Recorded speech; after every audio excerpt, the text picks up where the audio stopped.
Assembly సార్వత్రిక ఎన్నికల్లో అధికారంలోకి రావడం కాంగ్రెస్ లక్ష్యమన్నారు తులసిరెడ్డి. రాష్ట్రంలో కాంగ్రెస్ కు మంచి అనుకూలమైన వాతావరణం ఉందని, రాష్ట్రానికి ద్రోహం చేసిన బీజేపీ చేతిలో వైసీపీ, టీడీపీ, జనసేన పార్టీలు కీలుబొమ్మలన్నారు.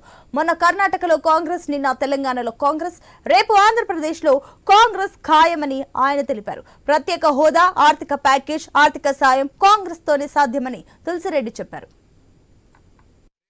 24 ఆంధ్రప్రదేశ్ అసెంబ్లీకి జరగబోవు సార్వత్రిక ఎన్నికల్లో అధికారంలోకి రావడమే కాంగ్రెస్ ఏకైక లక్ష్యం.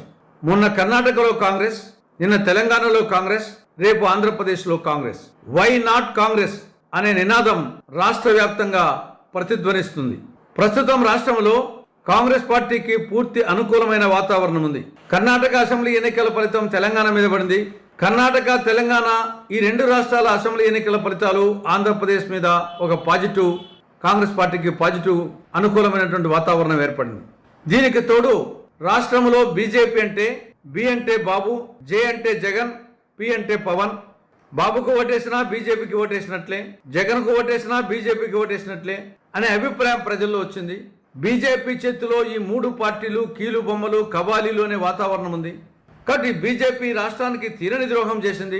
రాష్ట్రానికి సంజీవని లాంటి ప్రత్యేక హోదా ఇవ్వలేదు. రాయలసీమకు, ఉత్తరాంధ్రకు స్పెషల్ డెవలప్మెంట్ ప్యాకేజ్ ఇవ్వలేదు.